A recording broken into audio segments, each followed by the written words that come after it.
Welcome to the fifth lecture on refrigeration and air conditioning. This is a continuation of last lecture wherein we have reviewed some of the fundamentals of thermodynamics and the specific objectives of this particular lesson are to introduce methods for evaluating thermodynamic properties, introduce TS and pH diagrams, and analyze some important thermodynamic processes and derive expressions for heat and work transfer in these processes. And at the end of the lesson, you should be able to evaluate thermodynamic properties using equations of state, tables and charts, identify various regimes on TS and pH diagrams, and estimate heat and work transferred in various thermodynamic processes. Now let us look at thermodynamic property evaluation. In order to carry out calculations in refrigeration or in any thermodynamic calculations on processes or cycles, we need to know several properties. Some of the properties can be measured directly. For example, properties like pressure, temperature, volume, specific heat can be measured directly, whereas some of the properties such as internal energy, enthalpy, entropy cannot be measured directly. So thermodynamic relations have been developed to measure properties which cannot be measured directly in terms of properties that can be measured using carrying out some experiments. Let's look at thermodynamic relations. These are the what I am going to show here are the fundamental relations which are obtained using first and second laws of thermodynamics. And the first relation is given by TdS is equal to du plus PdV. This is known as first TdS equation. And second TdS equation is given by TdS is equal to dH minus VdP. And these two relations are very important, and we shall see how we use them. And since these equations contain only properties, they are valid for both reversible as well as irreversible processes. And two more thermodynamic relations can be obtained by defining two new properties known as Helmholtz function and Gibbs function. Now let us look at various methods used for evaluating thermodynamic properties. The methods used are thermodynamic equations of state, thermodynamic property tables, thermodynamic property charts, direct experimental measurements, and formulae of statistical thermodynamics. Now let us look at the first method, what is known as thermodynamic equations of state. They are also known as EOS. And a typical EOS relates absolute pressure P, temperature and specific volume. One of the simplest examples of an EOS is that the specific volume of a solid is a constant. So this is one of the simplest possible equations of state. Next simple equation of state is that for an ideal gas, that is given here, and as you know very well, for an ideal gas the relationship PV is equal to RT holds good, where P is the absolute pressure, V is the specific volume, R is the gas constant, T is absolute temperature, and the gas constant R, as you know, is given by the universal gas constant divided by the molecular mass. And let me just repeat what is an ideal gas. I am sure all of you know that a gas is said to be an ideal gas if the intermolecular forces are negligible, and also the volume occupied by the gas molecules is negligible compared to the system volumes. Under these two assumptions, we can call a gas as an ideal gas. And under what are the conditions under which a real gas behaves as an ideal gas, that is given here. A real gas can be approximated as an ideal gas if it has a low molecular mass and its temperature is relatively high and its pressure is low. That means for a relatively low molecular mass, gases at high temperatures and low pressures can be approximated as ideal gases. And for these ideal gases, as you know, we can use the ideal gas equation. So ideal gas equation is one of the simplest possible equations of state. Now let us look at how to evaluate the enthalpy change, entropy change, internal energy change for an ideal gas. So these equations are given here for internal energy change, specific internal energy change, specific enthalpy change, and specific entropy change of an ideal gas. The first equation U2 minus U1 gives the specific internal energy change, and it's given by CV into T2 minus T1, where CV is an average specific heat at constant volume, and it's an average value between T1 and T2. And the next equation is H2 minus H1, that is nothing but the specific enthalpy change is equal to Cp into T2 minus T1, where Cp is the specific heat at constant pressure, and it's assumed that it is either constant or we are taking an average value for that interval T1 to T2. Next, using the first TdS equation, we can find out what is the entropy change of an ideal gas, that is given by S2 minus S1 is equal to Cv on ln T2 by T1 plus R ln V2 by V1. This is obtained using first TdS equation, and then using the second TdS equation we can also find out entropy change in terms of Cp and pressures, that is given by S2 minus S1 is equal to Cp ln T2 by T1 minus R ln P2 by P1. And as you know very well, the difference between Cp minus Cv is equal to gas constant. And one thing is I am sure that you remember that for an ideal gas the internal energy and enthalpy are functions of temperature only, and from the equations you can see that the internal energy change is given by Cv into delta T, and for ideal gases Cv is only a function of temperature. So overall the internal energy change is only a function of temperature. Similarly, the enthalpy change is also a function of temperature only. Now let us look at real gases. Ideal gas equation cannot be applied for gases with complex molecular structure, and you cannot apply the ideal gas assumptions also when the gases are at high pressure and low temperatures, and when the gases approach the saturated vapor region. That means under these conditions, if you are applying ideal gas equation, it will result in significant errors. Then how do we handle these situations? For these situations we have slightly more complex equations of state, which are even the more complex are more accurate. Let us look at some of these equations of state, typical equations of state. The first one, as you know, is what is known as van der Waals equation, and it's given by P plus A by V square into V minus B is equal to RT. So if you compare this equation with the ideal gas equation, you find two differences. Instead of P, we have added a term A by V square to the pressure, and this term A by V square accounts for the intermolecular forces between the molecules. And the second difference is the term B. Instead of writing V, we have written it as V minus B, and this B accounts for the volume occupied by the gas molecules. So A by V square term accounts for the intermolecular forces, and the term B accounts for the volume occupied by the gas molecules.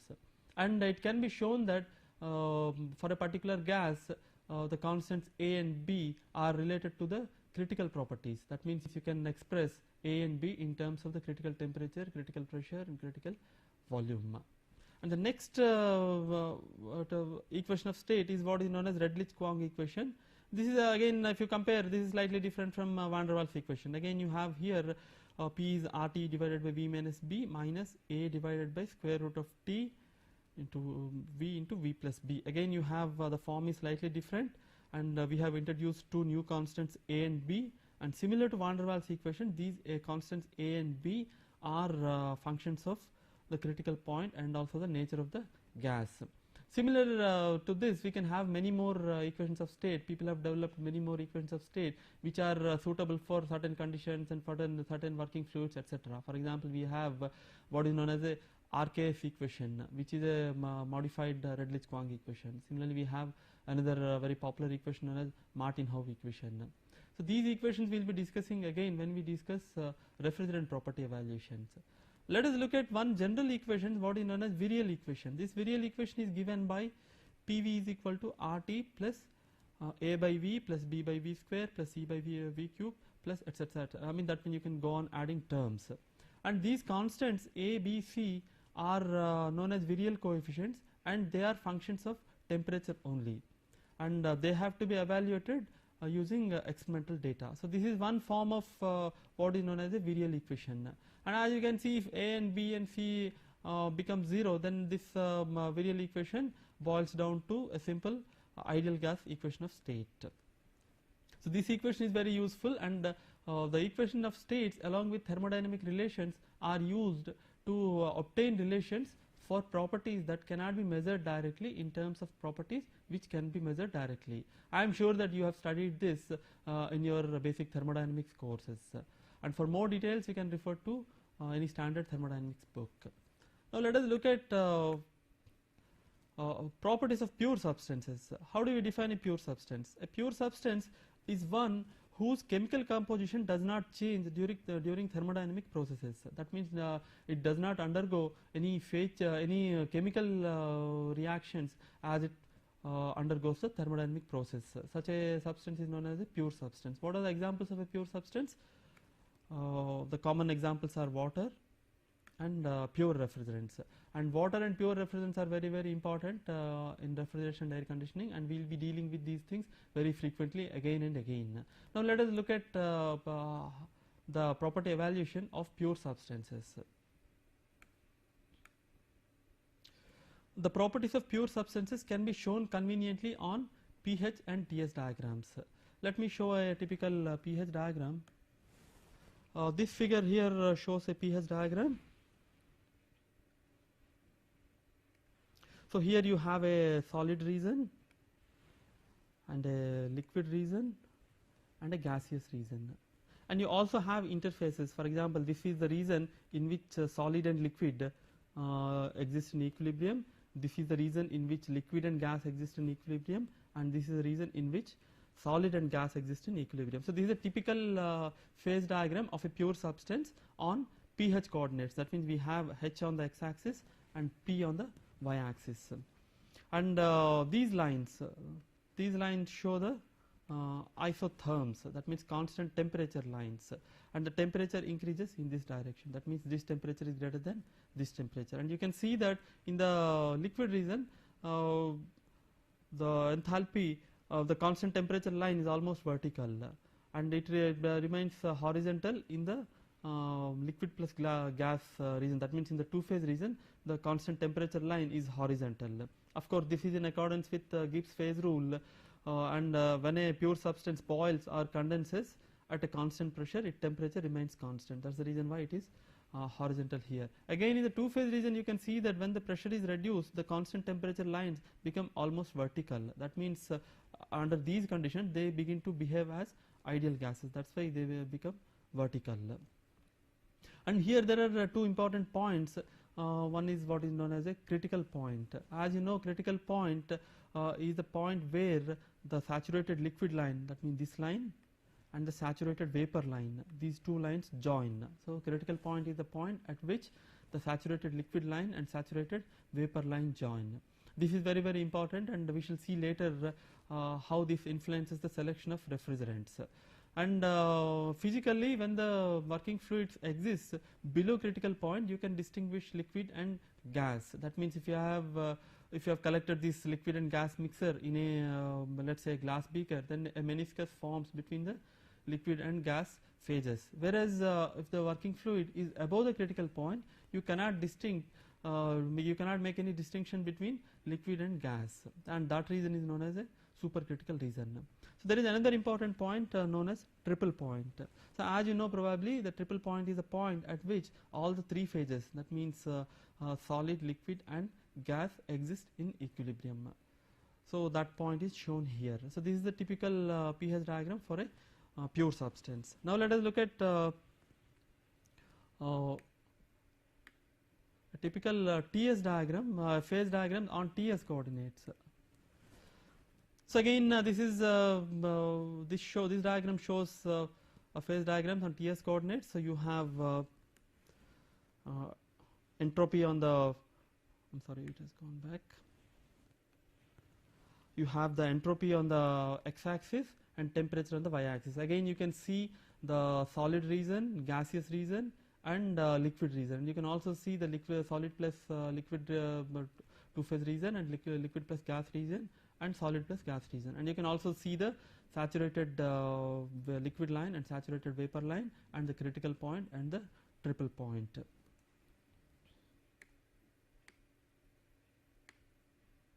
The saturation temperature of a pure substance is a function of pressure only. So what do you mean by saturation temperature? Saturation temperature, for example, for a liquid vapor mixer can be defined as the temperature at which the liquid and gaseous phases exist in equilibrium. That means at a given pressure, the temperature at which the liquid and gas phases exist in equilibrium is known as a saturation temperature for the liquid gas phases. Similarly, you can also have saturation temperature for solid liquid or solid gas regions.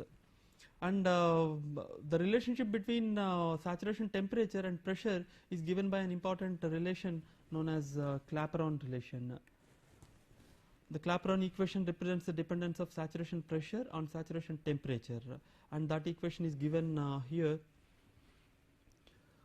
This is the equation where dP by dt is nothing but saturated vapor curve, a variation of saturation pressure with temperature, and it can be shown that this is equal to latent entropy of vaporization divided by the difference between the specific volume of the gas and vapor. VFG as it is shown here, nothing but the difference in the specific volume of the gas and the fluid. G stands here for saturated vapor and F stands for saturated liquid. So dP sat by dt is given by SFG by VFG, where SFG is the difference between the entropy of the saturated vapor and the entropy of the saturated liquid, and VFG is the difference between the entropy of the saturated specific volume of the saturated vapor and the specific volume of the saturated liquid, and this can be shown to be equal to HFG divided by Vg minus Vf into T. This equation is derived because for the two-phase reason, the entropy of vaporization is nothing but enthalpy of vaporization divided by the temperature, and as you know, for a pure fluid the temperature remains constant, so SFG is nothing but HFG divided by T. So we can write this equation in terms of these equations. Even though this equation looks quite simple, it's very useful because it relates properties which cannot be measured directly in terms of properties which can be measured directly.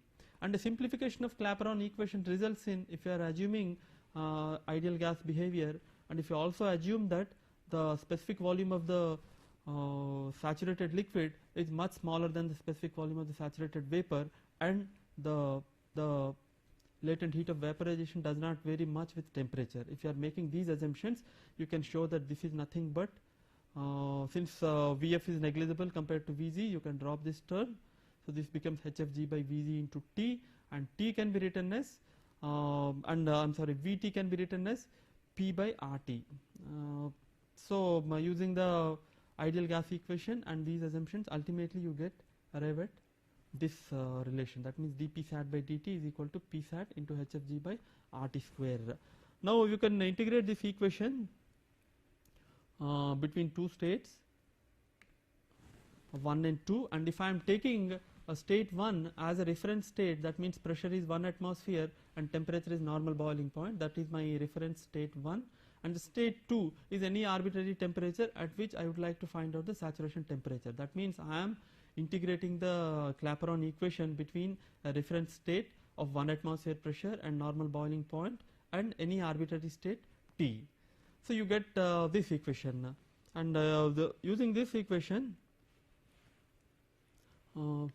this is a very useful equation. You can see that normally normal boiling point can be obtained, and this is the temperature at which you want to find out the saturation pressure. So this is known to you, and this will be generally known, and this can be measured or this will be known. So you can find out using this relation what is the saturation pressure at any temperature T. So this is the usefulness of Clapeyron equation, and this equation also tells you that if you are plotting ln P sat versus 1 by T, you get a straight line, and the slope of which will give you the latent heat of latent heat of vaporization divided by the gas constant.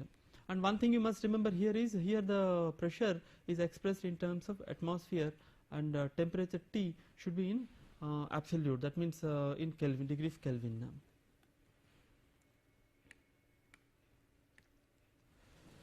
So for pure substances, just now as I said, the saturation temperature is only a function of pressure, and the saturation temperature at 1 atmosphere is called as normal boiling point, or NBP. You know this very well. Now the definition of normal boiling point. Now let us look at typical normal boiling points of some refrigerants. So what is given here is the fluid and its normal boiling point. For example, for the refrigerant R11, the chemical formula is CCl3F, and it has a normal boiling point of 23.8 degrees centigrade. And R12, which as you know is a very popular refrigerant, and its chemical formula is CCl2F2, and it has a normal boiling point of minus 29.8. Similarly, R22 has a normal boiling point of minus 40.8.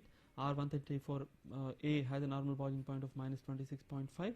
Likewise, you can find out the normal boiling points of various refrigerants, and this data is very much available in literature.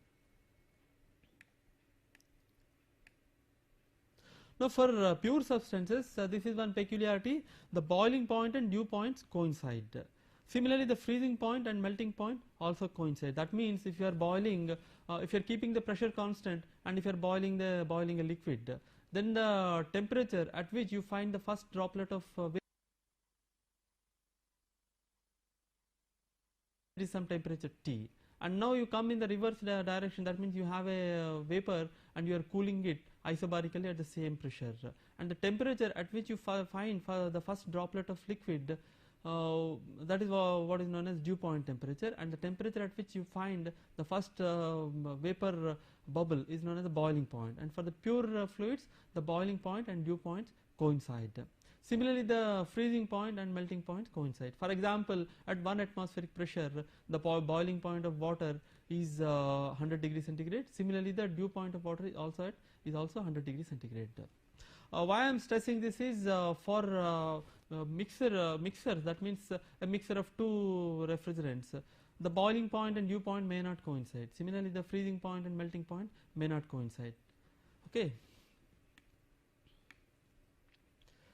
Now, this is the repetition of whatever I have stated earlier. The critical point, the definition of critical point, it is the point at which the saturated liquid and saturated vapor lines merge, and the triple point is the point at which the solid, liquid and vapor phases coexist in equilibrium. Let me give some typical values of critical point and triple point for water. For example, for water, the triple point is 0.1 degree centigrade, and the pressure at triple point is 0.006112 bar, and its critical point is at 374.2 degrees centigrade, and the pressure at critical point is 221.2 bar. And for carbon dioxide or for dry ice, the triple point is minus 56.6 degrees centigrade, and the pressure at triple point is 5.18 bar, and the critical point is 31 degrees centigrade and 73.8 bar. As I mentioned earlier, all these things are very, very important, and they play a major role while selecting suitable refrigerants for a given application. So, we will be discussing the importance of triple point, critical point, etc. when we discuss selection of refrigerants. Now, in most of the refrigeration applications, we really won't be dealing with the solid phase. That means we won't be dealing with solid and liquid phases or solid and gaseous phases. Of course, there are some applications. For example, if you are using ice for a refrigeration purpose, then obviously you will be dealing with solid liquid equilibria. Similarly, if you are using, let us say, dry ice, then you will be dealing with solid gas equilibria. But in most of the thermodynamic cycles which we are mostly interested in, we will be dealing with liquid gas interface. So, we will be concentrating most of the time on phase diagrams for liquid gas phases. So, let us look at TS and PS diagrams for liquid vapor regimes. There, as I said, they are very useful in refrigeration calculations. So, let me show a typical TS diagram. So, here we have entropy S on the x-axis and temperature T on the y-axis, and this is a typical curve, and this is your saturated liquid curve, and this is your saturated vapor curve, and this is the point at which both of them join, that is known as your critical point. And on this diagram you have this subcooled liquid region, and this is superheated gas region, and this is liquid plus gas two phase region. That means you have a single phase region here, two phase region here, and again a single phase region here. And on this figure I have shown two isobars, that means two constant pressure lines, P1 and P2. So, you can see the shape of the constant pressure lines. It has slopes in the single phase regions, whereas it becomes horizontal in the two phase region. This is again in accordance with your Gibbs phase rule, or based on the fact that when a liquid boils at a constant temperature, pressure also remains constant. That is the reason why you have a horizontal isobaric line in two-phase region. And here the pressure P1 is greater than P2, that means pressure increases in this direction. And let us look at one isobar 1, 2, 3, 4, and here the region 1 to 2, that means this region is in the subcooled condition, and this region is in the two-phase zone, and this region is in the single phase superheated condition.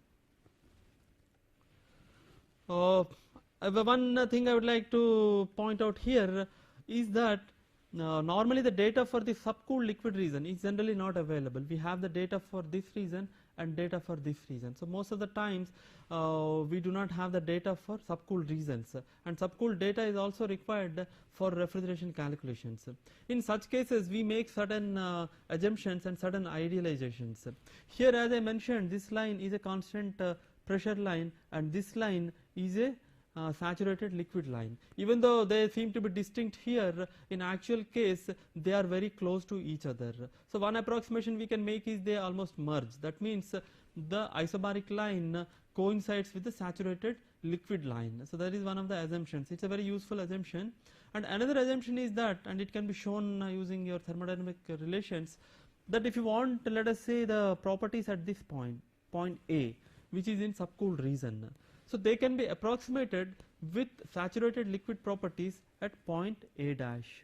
Okay, this is one very useful assumption, and most of the time we will be using this assumption. That means if you want, let us say, a liquid exists in subcooled condition, and let us say that its temperature is 30 degrees centigrade and it is at some pressure, and it is at subcooled condition. So we would like to find out what is the internal energy and enthalpy at these conditions. So what we can do is, instead of finding the subcooled conditions, we can assume them to be equal to the saturated liquid properties at 30 degrees centigrade. So this is one very useful idealization, and we will discuss this when we do or perform refrigeration calculations.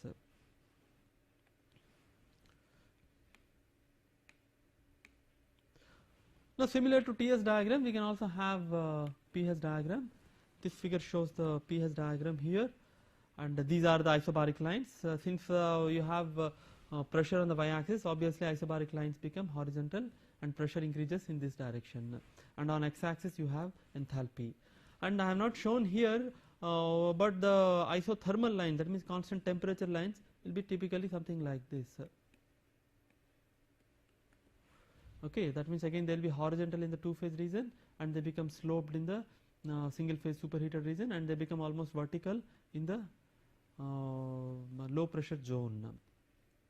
And here again I have shown the process for the pressure P1, the process 1, 2, 3, 4, where 1, 2 is in the subcooled liquid region, process 2, 3 is in the two-phase region, and process 3, 4 in the superheated region. And again you can see that as I have mentioned, the properties at this point A can be approximated, and they can be taken as equal to the saturated liquid properties at this condition.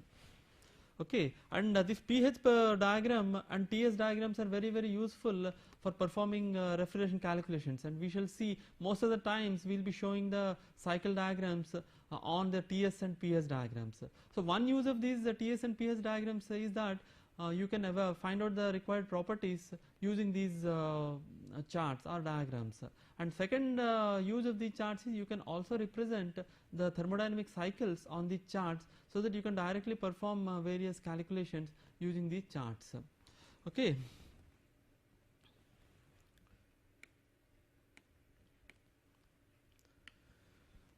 So as I mentioned, and from your from the last class, using the second law of thermodynamics and from TdS relations, it can be shown that for a reversible process 1, 2, let us say that a reversible process 1, 2, the area under the curve 1, 2 in TS diagram is equal to the heat transfer during the process.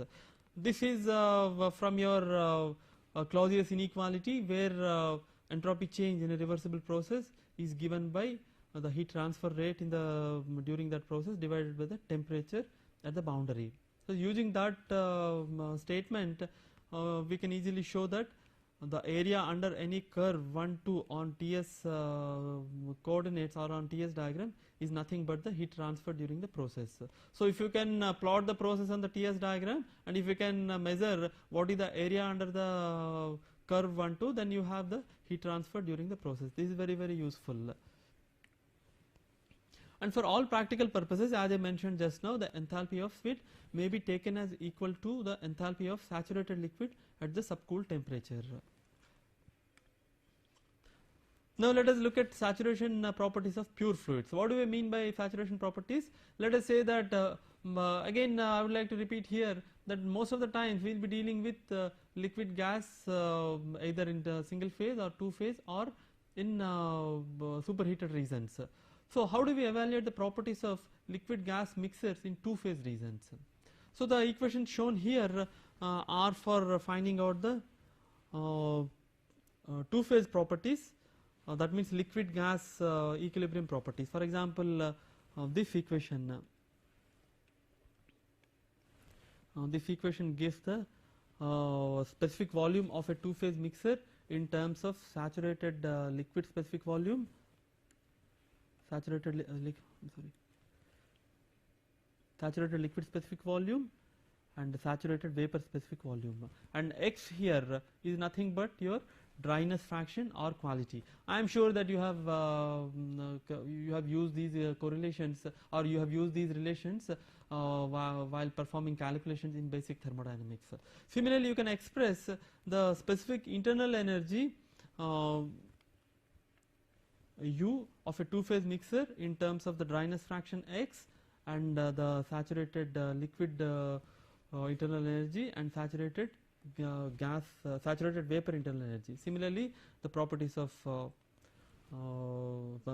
enthalpy and entropy of the two phase mixer can be expressed in terms of saturated property and the quality. That means if you want to find out the mixer properties, you need to know what are the saturated properties first, and you also need to know what is the dryness fraction or quality.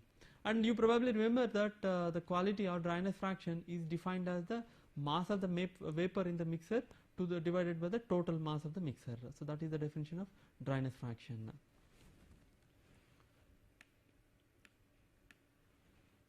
Now let us look at the second method for evaluating thermodynamic properties. We have seen thermodynamic equations of state and some thermodynamic diagrams or thermodynamic property charts. So now let us look at thermodynamic property tables. Normally the property tables are available for saturated region, that means for the two phase region, and also for the superheated region. And the saturated and superheated property tables for steam are used for calculating power plant calculations, and I am sure that you must have used them in your basic thermodynamics. And the internal energy, enthalpy and entropy values reported are based on a reference state which may vary from table to table. This is a very important point. That means when you are using a thermodynamic property table, as I mentioned earlier, you do not have any absolute values for internal energy or enthalpy, or for that matter entropy, provided you are not using the third law of thermodynamics. So normally the internal energy, enthalpy and entropy values are values with reference to a particular datum state. That means all tables, they first define a reference state, and at that reference state they give arbitrary values for internal energy, enthalpy and entropy, and the internal energy, enthalpy and entropy at any other state are given with reference to the reference state. So basically what the value of enthalpy, for example enthalpy of H that you see in a table is nothing but H minus H corresponding to the reference state. Okay, similarly for the internal energy and entropy. So as long as you are using the same table, then it doesn't make any difference, and what reference values are chosen do not come into picture, because normally we will be dealing with enthalpy changes, entropy changes, internal entropy changes, internal energy changes, etc. So the reference state doesn't come into picture. So you are safe as long as you are using the same thermodynamic property table. But if you are using tables from different sources, then you have to know what are the reference states. You must make sure that the reference states are not different. If they are different, then you have to make suitable corrections and then only use the enthalpy and entropy properties.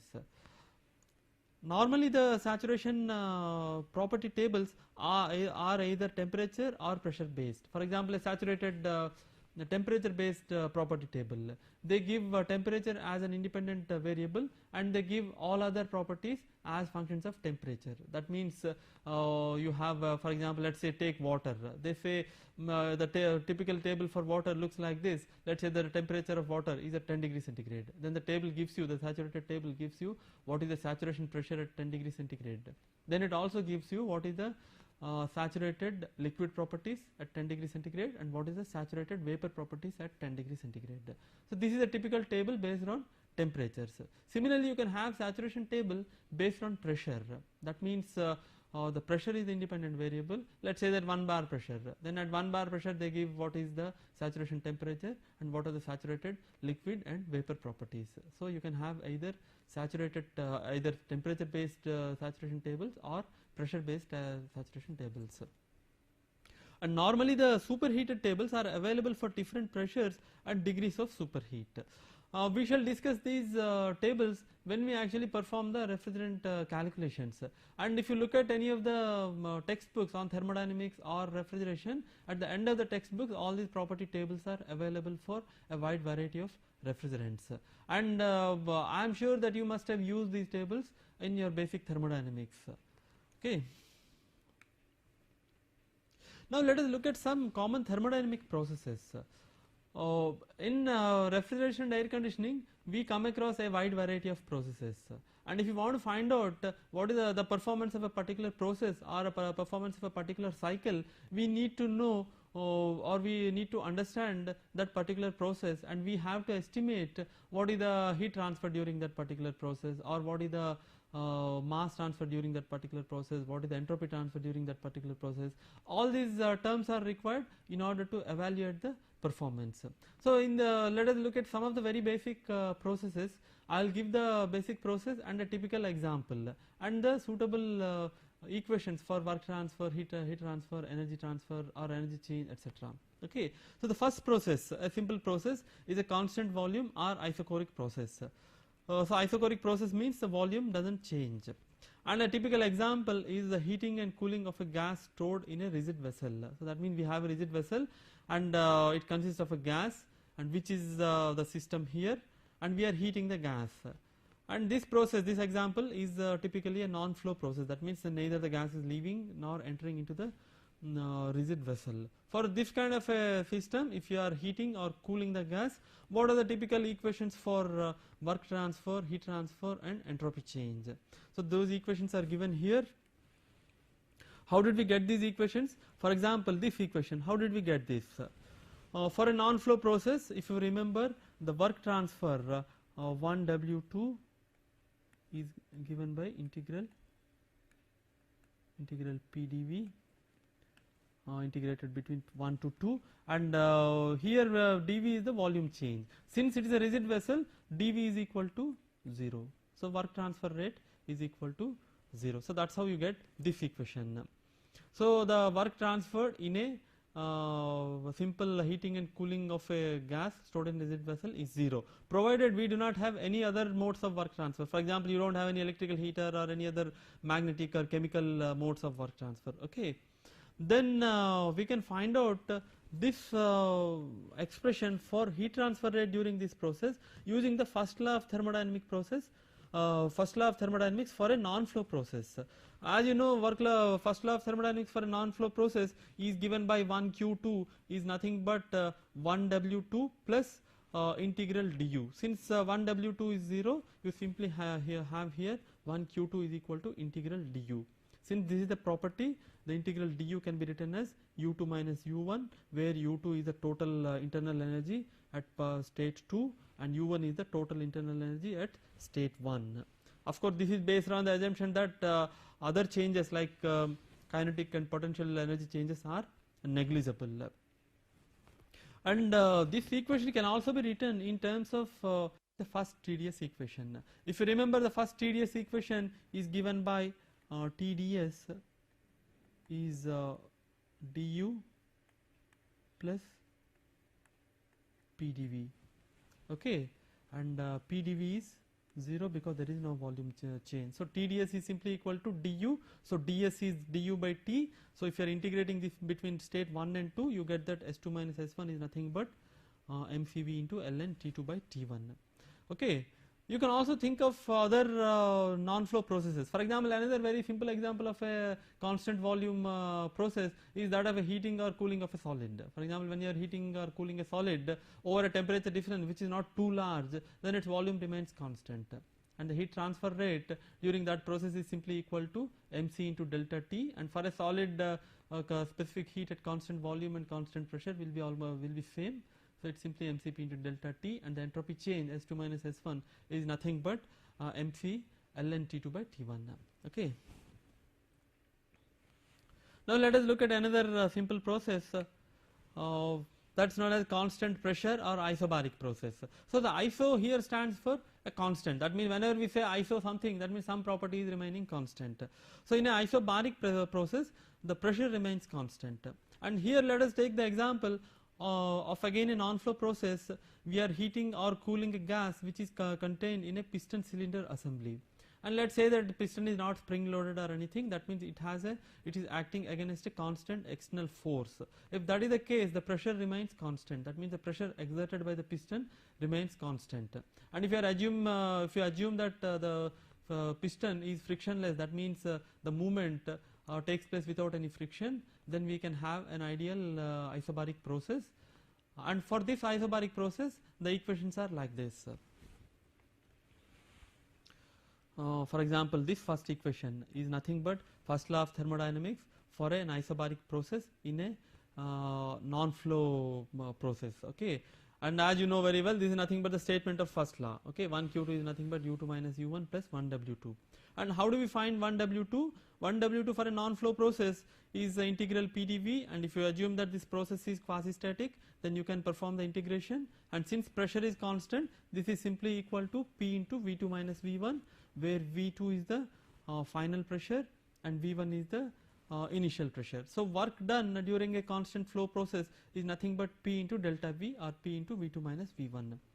And the heat transfer rate can also be written in terms of enthalpy difference. For example, if you are substituting this here, and if you are using the definition of enthalpy, H is U plus PV and P is constant here, you can get this equation. Okay, that means you can write 1q2 as m into H2 minus H1, where m is the mass of the system and H2 is the specific enthalpy at the final state, and H1 is the specific enthalpy at the initial state. And H2 minus H1 can be written in terms of specific heat at constant pressure and temperature difference. That means 1q2 is mCp into delta T or mCp into T2 minus T1. And using the second TdS equation, you can obtain this relationship for change in entropy. Okay, if you remember, second TdS equation is given as TdS is dH minus VdP. So VdP is 0 because pressure is remaining constant. So ds is integral dH by T, and if you are performing the integration between state 1 to 2, you get the expression for entropy change during an isobaric process. Okay. So let us look at another process.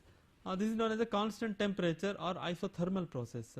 A typical example of this is compression expansion of a gas with heat transfer. That means again we are taking a non-flow process.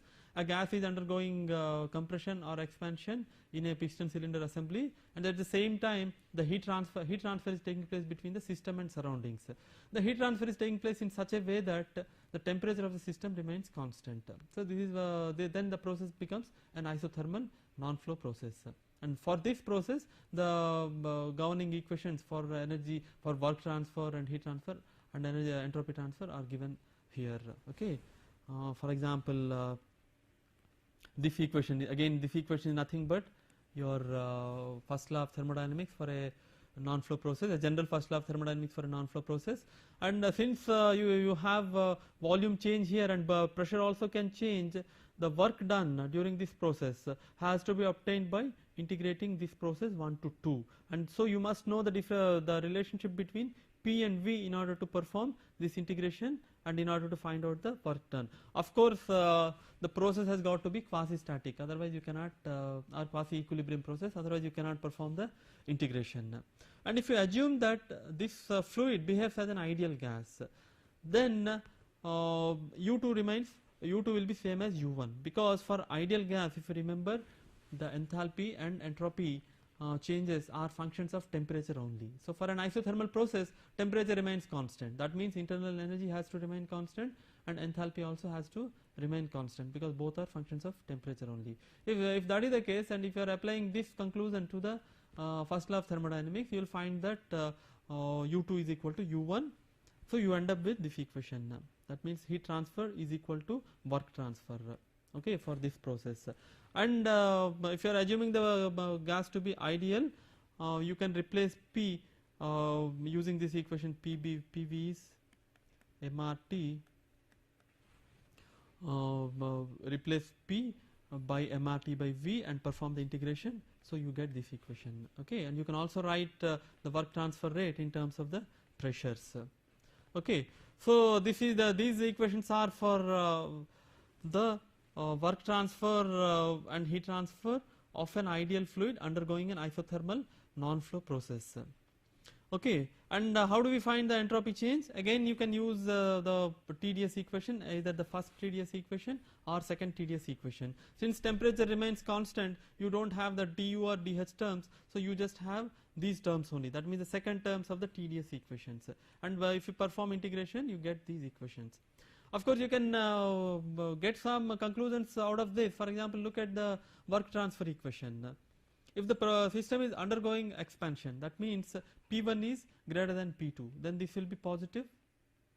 Okay, and if it is expanding, system is doing work, so 1W2 is positive. Okay, so that is in accordance with our sign change.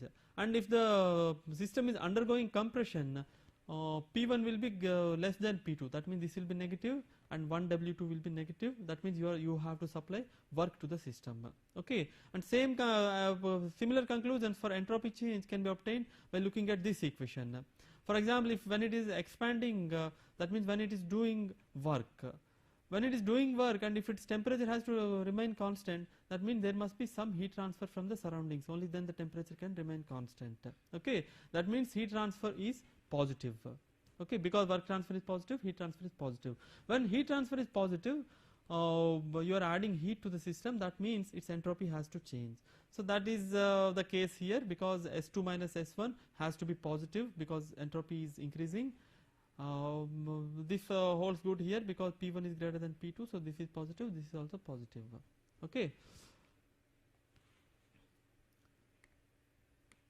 Now let us look at another simple process known as an adiabatic process. Generally, adiabatic process means a process in which there is no heat transfer, either to the system or from the system. Okay, such a process is known as an adiabatic process. You can have an adiabatic non-flow process or an adiabatic flow process. Let me give you an example of an adiabatic non-flow process. The example given here is compression and expansion of a gas under perfectly insulated conditions.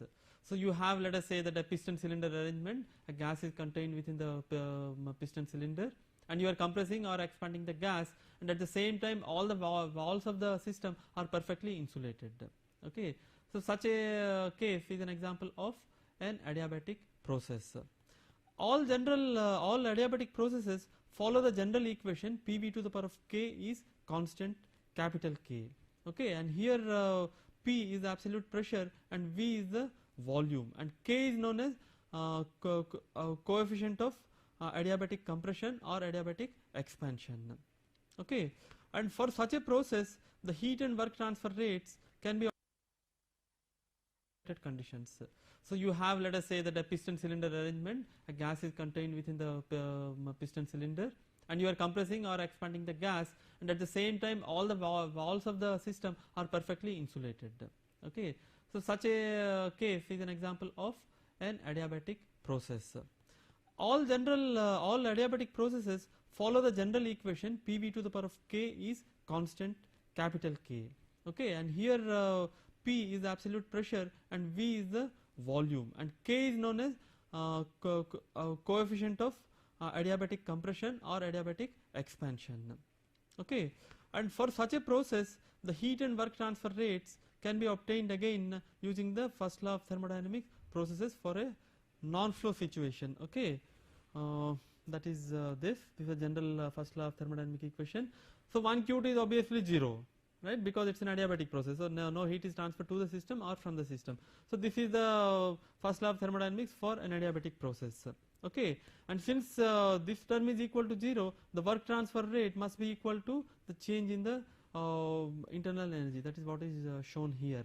And if you are using this equation along with this equation, you get this expression for work transfer rate. Okay, so that means work transfer during an adiabatic expression is given by K divided by K minus 1 into P2 V2 minus P1 V1, which is nothing but U1 minus U2. Okay, so this is a typical work transfer for an adiabatic process.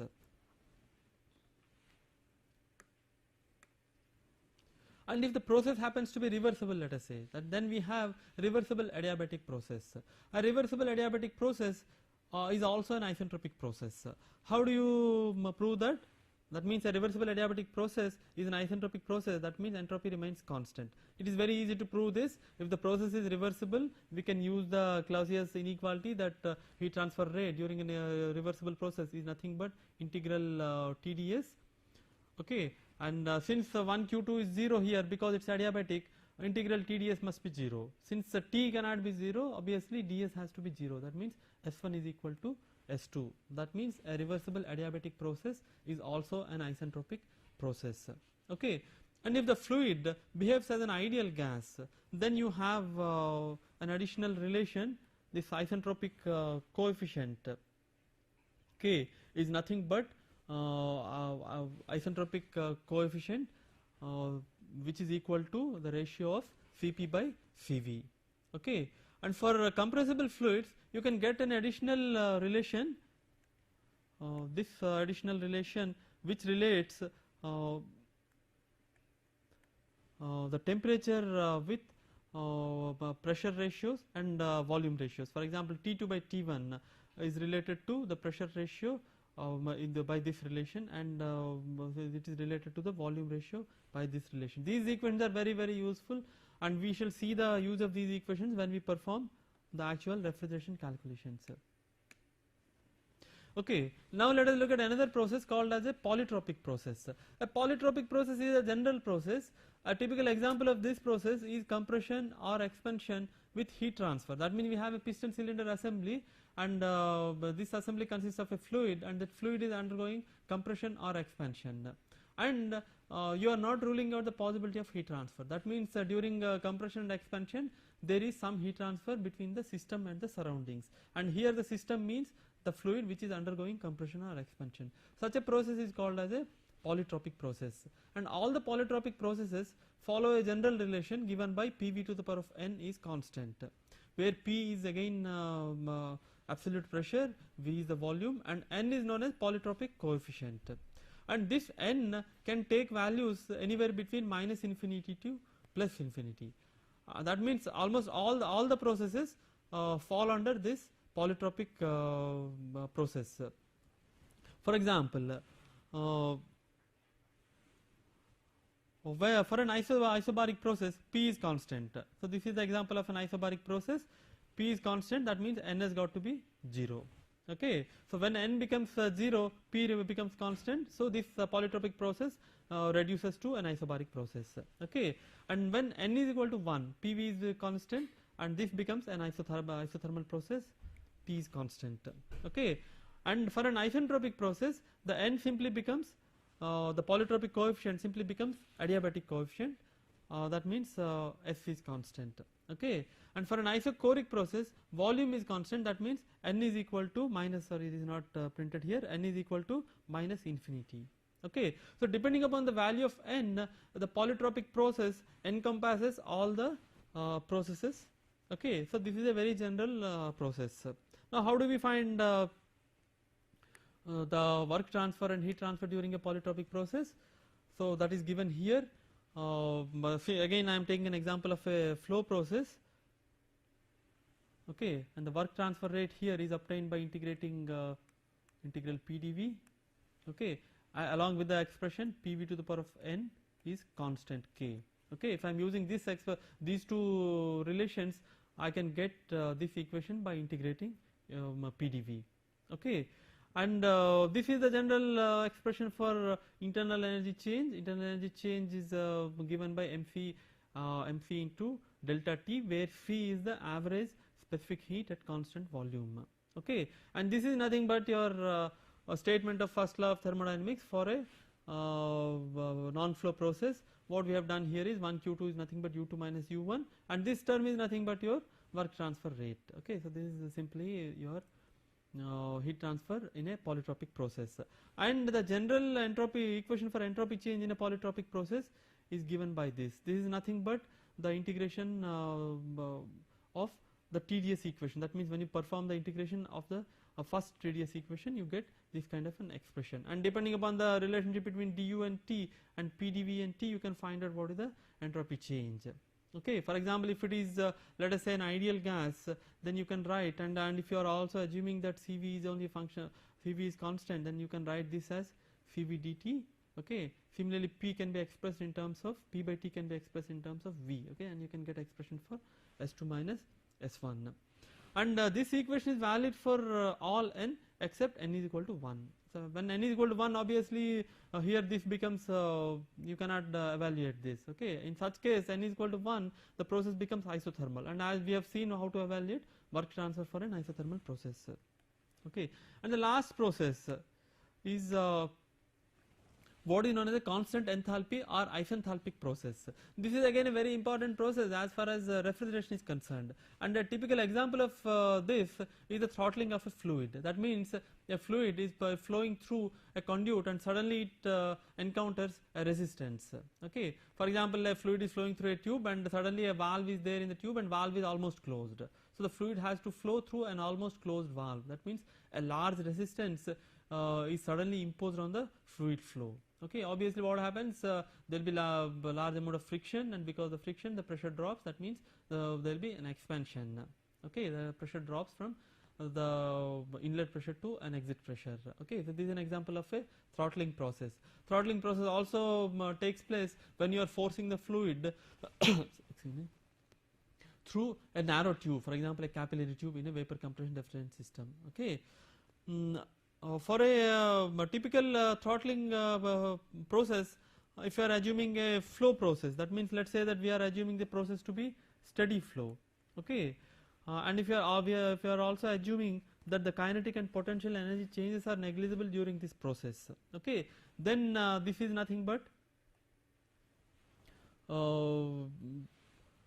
for such kind of a process, if you are assuming that the throttling is taking place in a small area, then there is no area available for heat transfer, so Q dot will be 0, and no work done during this process, so W dot is also 0. So Q dot and W dot are 0 for the throttling process in a steady flow. Okay, and if you are applying the steady flow energy equation which I have discussed in the last class, under these assumptions of negligible kinetic and potential energy changes and no heat and work transfers, you get this equation. Okay, that means finally the throttling process is an isenthalpic process. Doing the fundamentals of heat transfer and fluid flow. Okay, thank you.